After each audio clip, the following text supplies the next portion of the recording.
नमस्कार. दीपक रेगे कथाकथन चॅनलवर तुम्हा सगळ्यांचं मनापासून स्वागत. मित्रांनो, तुम्ही आता ऐकणार आहात जयवंत दळवी यांची कथा नाती. पण मित्रांनो, तुम्ही जर आता चॅनलवर पहिल्यांदा आला असाल किंवा अजूनपर्यंत चॅनल सबस्क्राईब केलं नसेल तर प्लीज चॅनल सबस्क्राईब करा.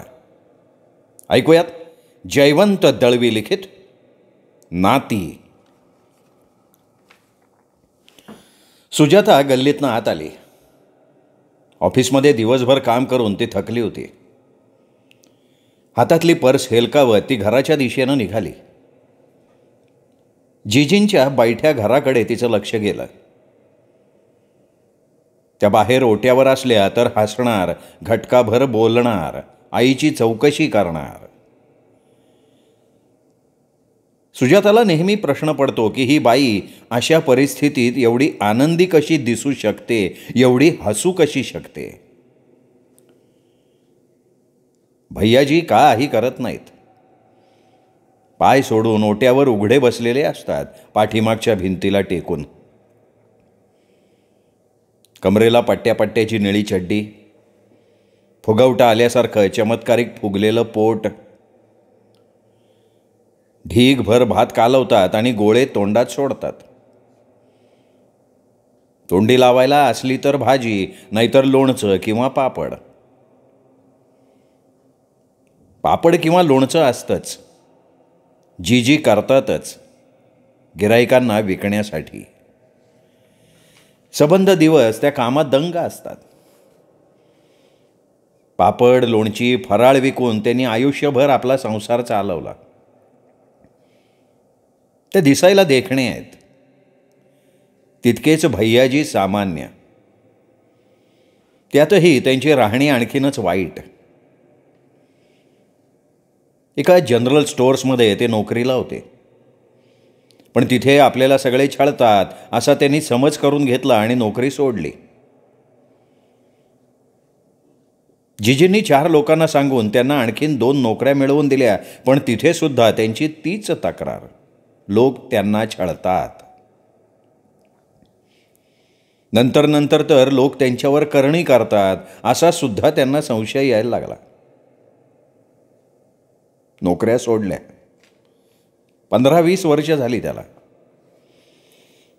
2 वेळा जेवतात, 4 वेळा चहा पितात आणि दिवसा रात्री ओट्यावर बसून तरी असतात किंवा झोपलेले असतात.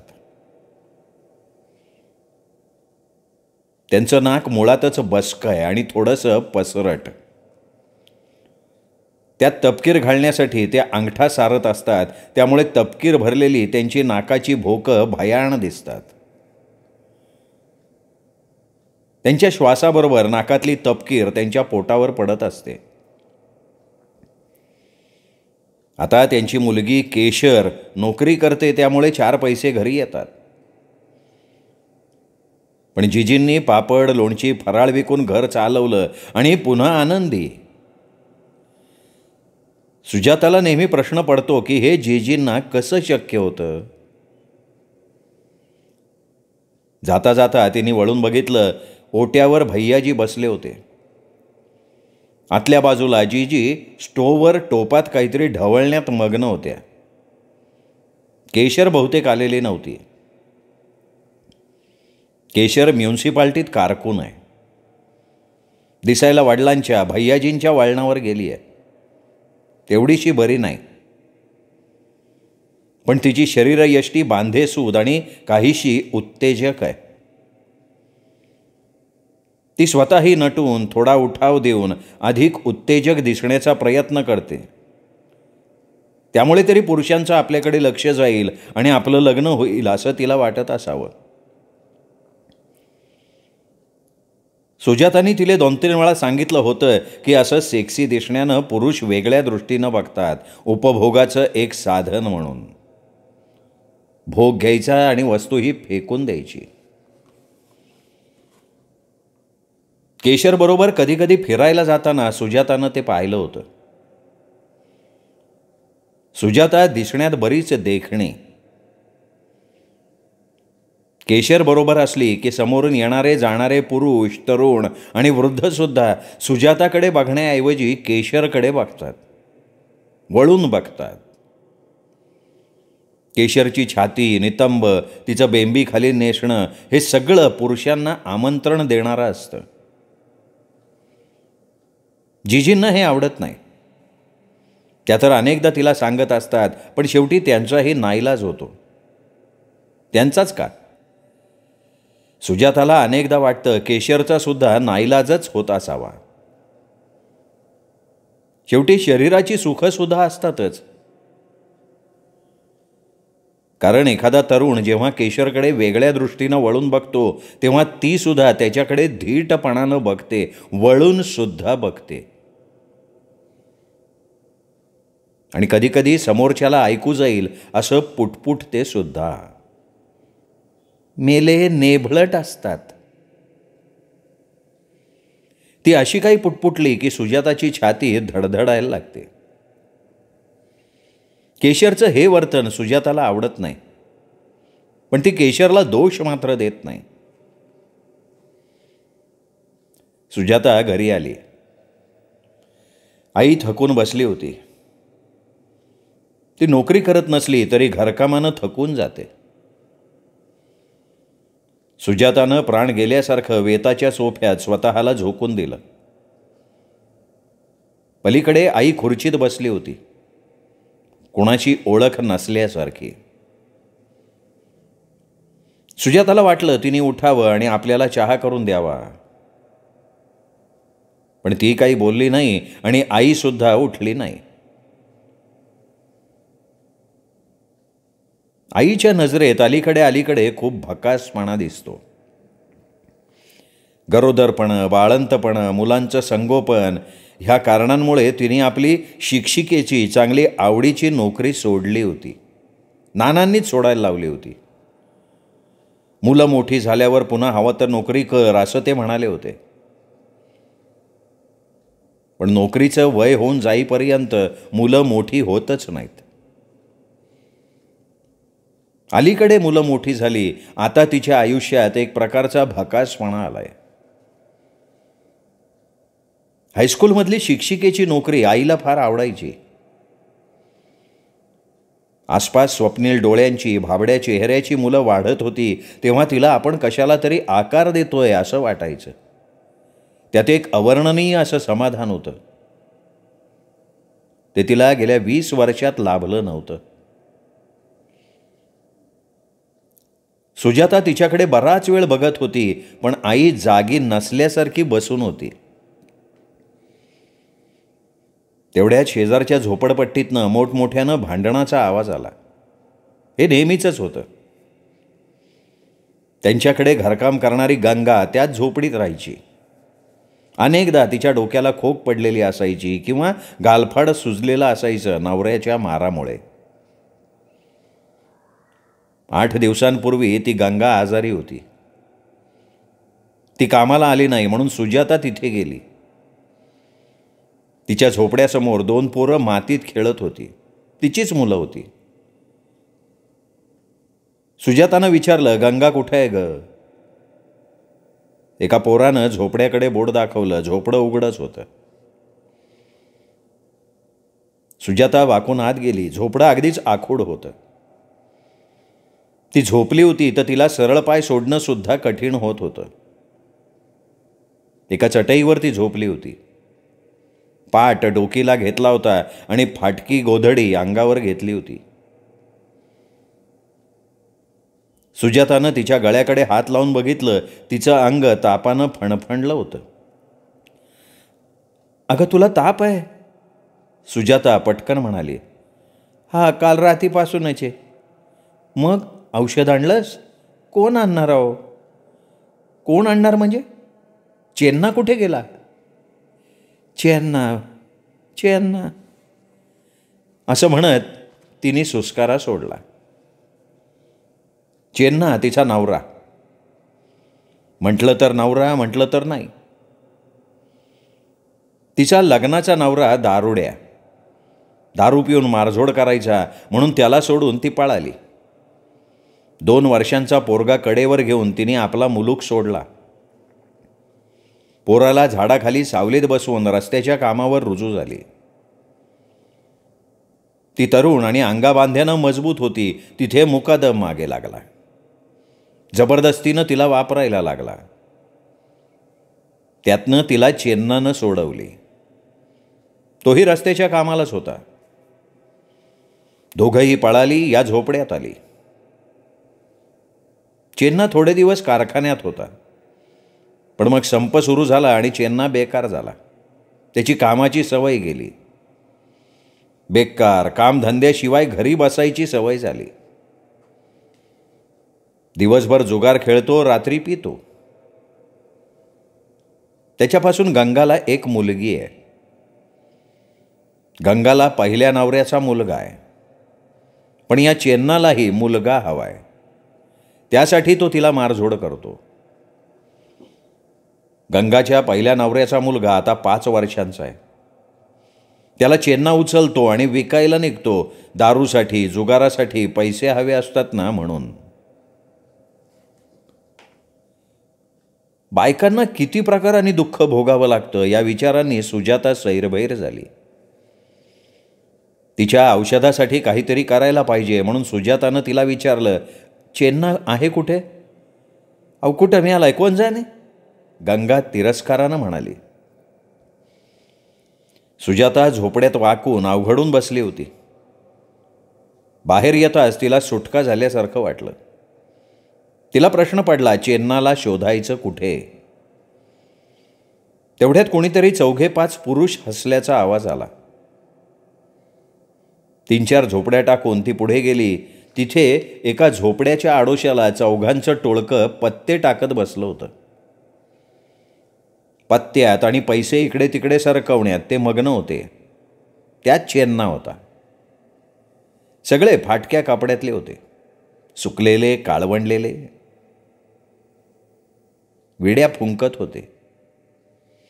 सगळ्या जगाला विसरले होते. आपल्या पोटापाण्याच्या प्रश्नांना सुद्धा विसरले होते.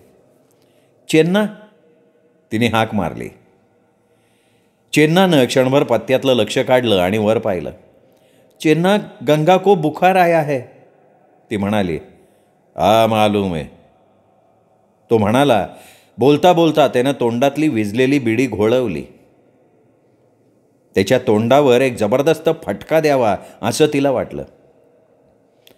संतापामुळे तिच्या कण्यातनं वेदना सळसळत गेली. अरे उसको दवा देनी चाहिए, तिने जबरदस्तीनं आर्जवी आवाज काढला. आ मालूम है, तो बेफिकिरीनं म्हणाला आणि पत्ते चाळायला लागला. त्याच्या आवाजातली बेफिकिरी तिला असह्य वाटली. मनातल्या मनात ती म्हणाली, अरे हरामखोरा, ती बायको आहे तुझी. तुझ्या सुखासाठी तू तिचं शरीर वापरतोस. तिनं तुला मुलगा जन्माला घालावा म्हणून अपेक्षा करतोस. तिने 4 घरून आणलेलं जेवण तिच्या आधी जेवतोस तिचा नवरा म्हणून. पण ती काही बोलू शकली नाही. काही क्षण ती त्याला बघत राहिली. ती तशी बघतीये हे चेन्नाला कळत होतं, पण तो परवा न करता हातातले पत्ते चाळत राहिला. चेन्ना, उसको दवा कौन देगा? वो लेगी ना. वो कैसी लेगी? तुम जाओ ना डॉक्टर के पास, ती ओरडली. मुझे टाइम किधर है, असं तो म्हणाला आणि खेळात मग्न झाला. ती रागानं थरथरत घरी परत आली. त्यानंतर 2-3 दिवस सुजाता गंगाला औषध आणून देत होती. तिला सारखं वाटत होतं, स्त्रियांचं प्राक्तन हे शेवटी असंच असतं का? असले हे भोग तिला भोगावेच लागतात का? विचार करत सुजाता तशीच बसून राहिलेली होती. सुजाता उठून उभी राहिली. तिला चहा करायचा होता. तेवढ्यात आई म्हणाली, अगं आत्ताच गंगू येऊन गेली. का? कशासाठी? पुन्हा आजारी आहे की काय? सुजातानं विचारलं. 20 रुपये मागायला आली होती. तिच्या नवऱ्याला हवे होते. दारू प्यायला हवे असणार. द्यायचे नाहीस ग तू? दारू पिणार, जुगार खेळणार, मरायचं बायकोनं. अगं नवराच तो. नवरा, सुजाता रागानं फुसकारली. आत जाता जाता तिने विचारलं, तू घेणार आहेस चहा? नाही ग, मला नको, पण थोडा वेळ थांब. आता हे येतील ऑफिसातनं, एकदम कर दोघांचा. आणि तुला माहिती आहे का ग, आईनं कष्टी आवाजात विचारलं. काय ग? ती परत गरोदर आहे ग. कोण? अगं गंगा. सुजाता एकदम कपाळावर हात घेऊन खाली बसली. आई तिच्याकडे बघत राहिली. तिच्या बघण्यात चमत्कारिक नजर होती. कसला तरी ती अंदाज घेतीये असं सुजाताला वाटलं. अगं पण चेन्नानं जबरदस्ती केली तर आपण पुन्हा एकदा त्याला सोडून जाऊ असं म्हणत होती ना ती आई. अगं कुठे पळून जाणार ती? आईनं विचारलं, जणू काही तिलाच पळून जायचं होतं. अगं जावं कुठेतरी तोंड घेऊन, असल्या नवऱ्याकडे राहण्यापेक्षा. अगं बाई, कुठेही गेली तरी पुन्हा दुसरा नवरा हवाच, आणि तोही तेच करणार. बोलता बोलता आईचा आवाज विरघळत गेला. तेवढ्यात नाना आले. नानांच्या बरोबर प्रेमा होती, आईची धाकटी बहीण, अविवाहित. त्याच गावात शिक्षिका होती, एकटीच राहते. प्रेमाला बघून आईला आश्चर्य वाटलं. किती दिवस झाले ग, तुझा पत्ताच नाही प्रेमा. अगं वेळ कुठे आहे शाळेपुढे? प्रेमा म्हणाली.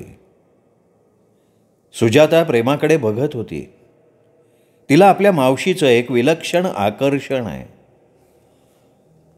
आत्ता सुद्धा आपल्या घरी निघाली होती. मी म्हटलं ताराला भेटून जा. नाना म्हणाले आणि त्यांनी आपल्या हातातली बॅग पुढे केली.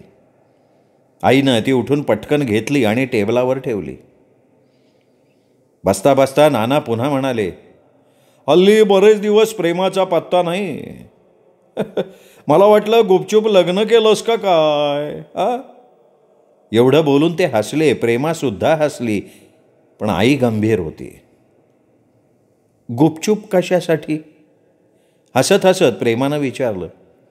आता या वयात 30-35ला गुपचूप, असं नाना म्हणाले आणि पुन्हा टर उडवल्यासारखे हसले. खुर्चीत बसून नाना बुटाचे बंद सोडायला लागले.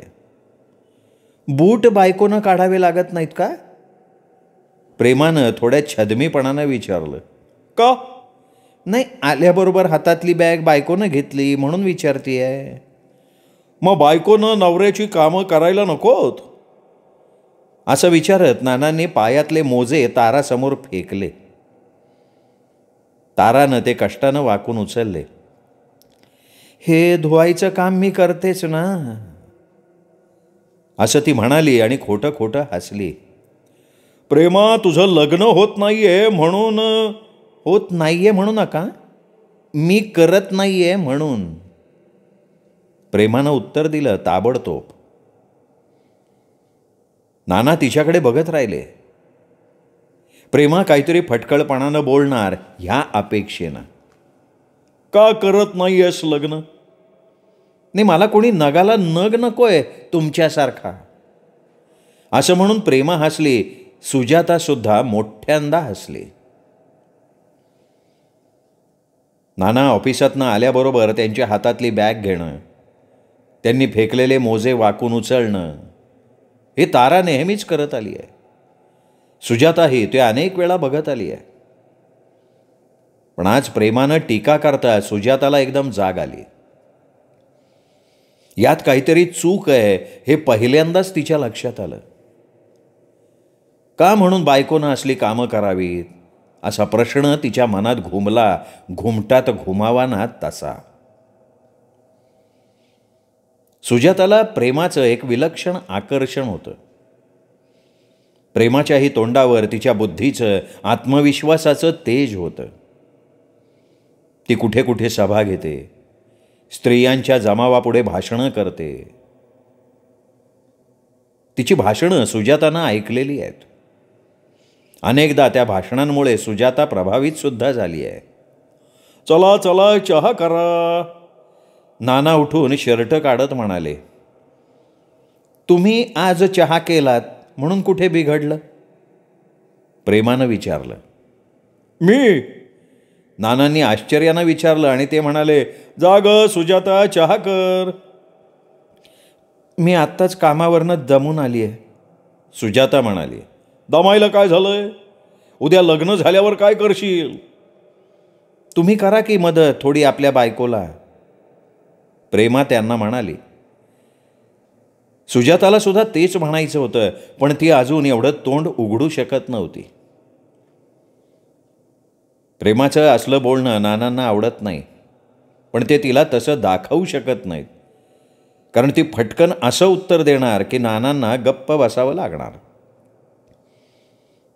ते हातपाय आपटत बाहेर नळावर गेले. तिथे बादलीत पाणी भरलेलं होतं, नळाला पाणी नसतं म्हणून. पण तिथे तांब्या ठेवलेला नव्हता. तेवढ्याने नाना एकदम चिडले. ते तेवढ्याचसाठी चिडले का त्यांना आधी प्रेमानं चिडवलं होतं म्हणून ते चिडले, ते सुजाताच्या लक्षात नाही आलं. इथे नळाला पाणी नाहीये, ते मोठ्यानं ओरडले. ह्यावेळी नळाला पाणी असतं का? तारानं खिडकीतनं विचारलं. मग मी हातपाय कशानं धुवू? आता मी येऊन धुवू का? तारानंही वैतागून विचारलं. तुम्हाला तांब्या ठेवायला काय झालं? विसरले आज मी. हे तुझं रोजचं झालंय बरं का. तारा तांब्या घेऊन नळावर गेली आणि तांब्या भरून त्यांच्या हातात दिला. परत स्वयंपाक खोलीत आल्यावरती प्रेमाला म्हणाली, हे रोजचंच चाललंय ग बाई, ह्यातच सगळं आयुष्य जातंय माझं. अगं पण तारा, तू एवढं करायचंच नाहीस. अगदी तांब्या भरून हातात का द्यायला हवा? आणि का म्हणून? का नाही? का नाही? नाना हातपाय धुवून आत येत म्हणाले. बायको असते कशासाठी? हे चालू असताना काहीच ऐकू येत नसल्यासारखी तारा टॉवेल घेऊन पुढं केली आणि त्यांच्या खांद्यावर टॉवेल ठेवला. नाना बाहेर हॉलमध्ये गेले. चहाचं आधण ठेवताना प्रेमानं ताराला विचारलं, तारे, एकदम अशी मरगळल्यासारखी का दिसतीयस ग? तारा प्रेमाकडे टक लावून बघत राहिली. तिला प्रेमाशी काहीतरी बोलायचं होतं, सुजातानं ऐकू नये असं. म्हणून ती म्हणाली, सुजाता, तू बाहेर बसून थोडे तांदूळ निवडून आण ग बाई. ते प्रेमाच्या लक्षात आलं आणि प्रेमा म्हणाली, सुजातानं ऐकू नये म्हणून तिला बाहेर घालवू नकोस. ती आता मोठी झाली आहे, तिला हे सगळं कळायला पाहिजे. खिडकीचे गज धरून सुजाता तिथेच उभी राहिली. अगं खरं म्हणजे मी येणार होते तुझ्या घरी, पण ह्या रगाड्यात वेळ होत नाही ग. काय झालंय काय तारे? काय सांगणार ग? तारा परत गप्प झाली. तारे, तू काय सांगणार ते माझ्या लक्षात आलंय बरं, प्रेमा म्हणाली आणि बहिणीकडे एक टक बघत राहिली. तारा शिक्षिका होती.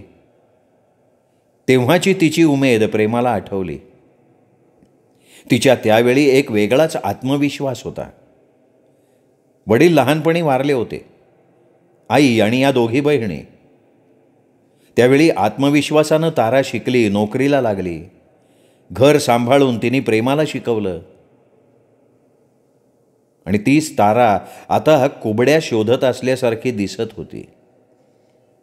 तिचा चेहरा घाबरलेला होता. प्रेमाच्या लक्षात आलं, ताराला दिवस गेलेत. आता इतक्या वर्षांनी? सुजाता 20 वर्षांची झाली, जयश्री कॉलेजमध्ये आहे. आता एवढ्या वर्षांनी पुन्हा डोहाळे, पुन्हा गरोदरपण, बाळंतपण, पुन्हा ती हागणी मुतणी. म्हणजे आयुष्यभर सुटका नाही. प्रेमा मग निक्षून म्हणाली, हे बघ तारा, आता पूर्वीचे दिवस राहिलेले नाही आहेत. तू ताबडतोब ॲबॉर्शन करून घ्यायला हवंयस. ताराचीही तीच इच्छा होती, पण नानांना गर्भाची चाचणी करून घ्यायची आहे. मुलगा असला तर बाळंतपण आणि मुलगी असली तर गर्भपात. हे सांगून तारानं डोळ्यांना पदर लावला. प्रेमा तिला म्हणाली, ए बघ तारा, तुला एक सांगते, तुझ्या हिताचं आहे. तू थोडा थोडा संघर्ष करायला शिक. अगं नवरा सांगतो त्या सगळ्याच गोष्टींना मान डोलवायला हवी असं नाही. तू नानांना सांग. हे बघ, नाही तर मी सांगते. 2 मोठ्या मुली आहेत, ते मुलगेच. आत्ता ह्या काळात मुलगा आणि मुलगी हे परके मानायचे असतात का? आता तुला मला भाऊ नाही आहे, त्यामुळे काही फरक पडला का? अगं तू तर पूर्वी, म्हणजे तुझ्या लग्नाच्या आधी, मला नेहमीच भावासारखी वाटलीस ग. तुझी हिंमत, तुझा आत्मविश्वास सगळं होतं तुझ्याकडे. पण आता मात्र नानांना घाबरून तू भागूबाई झाली आहेस. काय करू काय ग? निक्षून सांग ना ॲबॉर्शन करणार म्हणून. अगं ते घर डोक्यावर घेतील बाई. घेऊ दे घेतलं तर. मी सांगू का नानांना? आत्ताच सांगू? तारानं एकदम प्रेमाच्या तोंडावरच हात ठेवला. हे बघ, आणि नानांना एक कळायला पाहिजे. सर्रासपणे गर्भाची चाचणी करून मुलांना जन्म दिला आणि मुली मारल्या तर उद्या पुरुषांची संख्या जास्त होईल. पुरुषांना लग्नासाठी पुरेशा मुली मिळत नाहीत असं होईल, आणि मग रस्तोरस्ती लग्न झालेल्या बायकांवर बलात्कार होतील. हे ती थोड्या मोठ्या आवाजात म्हणाली, बाहेरून नानांनी ऐकावं म्हणून. पण नानांनी ऐकलं नसावं किंवा ऐकून न ऐकल्यासारखं केलेलं असावं. घरी जाताना प्रेमा नानांना म्हणाली, पुढच्या आठवड्यात मी ताराला घरी नेणार आहे 8 दिवस विश्रांतीसाठी. ने तुमच्या जेवणाखाणाचं सुजाता बघेल 8 दिवस. काही वाईट नाही. सुजाताला सुद्धा घरकामाची सवय व्हायला हवी. उद्या लग्न झाल्यावर तिला करायलाच हवं ना. सुजाता बाहेर आलीच नाही. ती आतून ऐकत होती. पुरुषाची ही रूपं तिला नव्यानं लक्षात आल्यासारखी वाटली. ती धावत न्हाणीघरात गेली. तिने भसाभस थंड पाण्याचे सपकारे आपल्या डोक्यावर मारले आणि ती बाहेर आली. प्रेमा आणि तारा दोघींनीही तिच्याकडे बघितलं. त्यांना तिचे डोळे लाल लाल दिसले. ती रडत होती का त्यांनी विचारलंच नाही. फक्त तिच्या डोळ्यांकडे पाहिलं. डोळ्यांवर थंड पाणी मारलं असं तिला सांगायचं होतं, पण तिने सांगितलंच नाही. आवाजाला तडा जाईल या भीतीनं.